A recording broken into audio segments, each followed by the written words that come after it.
এবারে 2026 পেয়ার ছাত্রছাত্রীবৃন্দকে আমি আমার প্রথমে আন্তরিক ধন্যবাদ জানাই। তোমরা ওইসব ভালো পড়াশোনা করদায়। প্রত্যেক স্কুলও প্রত্যেক স্যার তারা অনেক কষ্ট করি পড়াইতেরা, সাজেশন দিতেরা। তোমরা প্রত্যেকে পরীক্ষা পাস করার লগে আমারও এটা আশা প্রত্যেকে পাস করবায়। আমি কিছু পড়ার উপদেশ দিয়ার কীভাবে পড়তে পড়াব কীভাবে পড়তায় এটা নিয়ে আমি 2-4টা উপদেশ দিয়ার।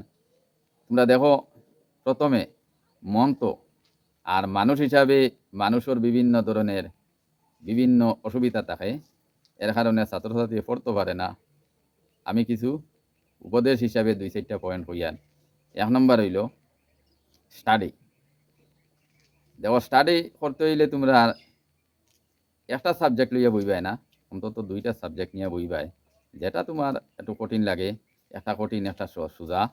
যেমন তোমার ইন্টারেস্টে কিছু সাবজেক্ট সকল ছাত্র সমান নাই।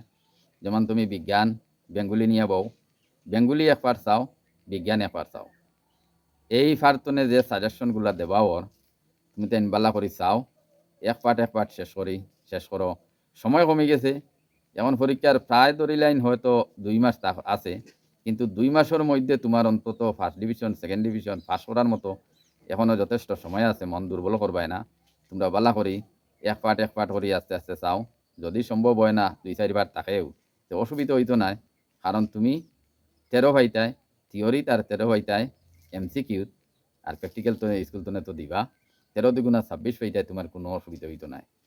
তুমি অন্তত আমার যে স্মার্ট শিক্ষা পেজের মধ্যে আছে যে সাজেশন ইংলিশ বেঙ্গলি দিয়া, ওগুলা যদি চাও তাহলে তোমার ফার্স্ট ডিভিশন মার্ক টিকবো। আমার এগুলা তো 100% পাইবাই। এই হলো তোমার স্টাডি। তুমি ধীরে ধীরে আস্তে আস্তে চালাইবাই, এক পার্ট করি। মনের কোনো দুর্বলতা আনিও না। যে সময় তোমার অসুবিধা হয় তুমি একটু আটাউটি করো, আটাউটি করিয়া আরবার তুমি বও, আর আবার তুমি শিখো। এইভাবে এক পার্ট করে শিখবাই। 2 নম্বর পয়েন্ট হইল টিচ হইল, দেখো খালি শিখলেও হইতো না।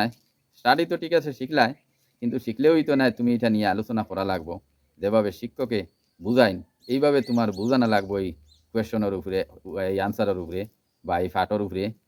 আর তুমি এইভাবে তুমি এটা মনের মাঝে তোমার মাইন্ডের মাঝে আনতে লাগবো, জাগাইতে লাগবো, তখন তোমার এগুলা মনত আবো। 3 নম্বর পয়েন্ট হইল রিভিশন।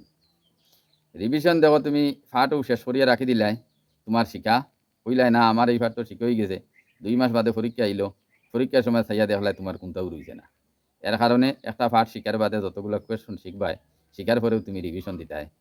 তুমি আজকে এই ফাট শেষ করছো, সকালে বিকালে আরবার তুমি রিভিশন দিতাই, আরবার চেষ্টা করতাই যেন বেড়া লাগে ওটা চাইতাই। এর পরের দিন আরবার তুমি ও ফাট শিখতাই। প্রথমে বই লিয়া বোয়ার বাদেও তুমি যেগুলা শিখছো 1 বার 2 বার 3 বার ওগুলা রিভিশন দিতাই, আর এরপরে তুমি নতুন শিখতাই। এইভাবে শিখলে আশা করি তোমরা কেউ আটটিতাই নাই, ইজি পরীক্ষার পাশ করিয়া আইবাই। ধন্যবাদ সবাই।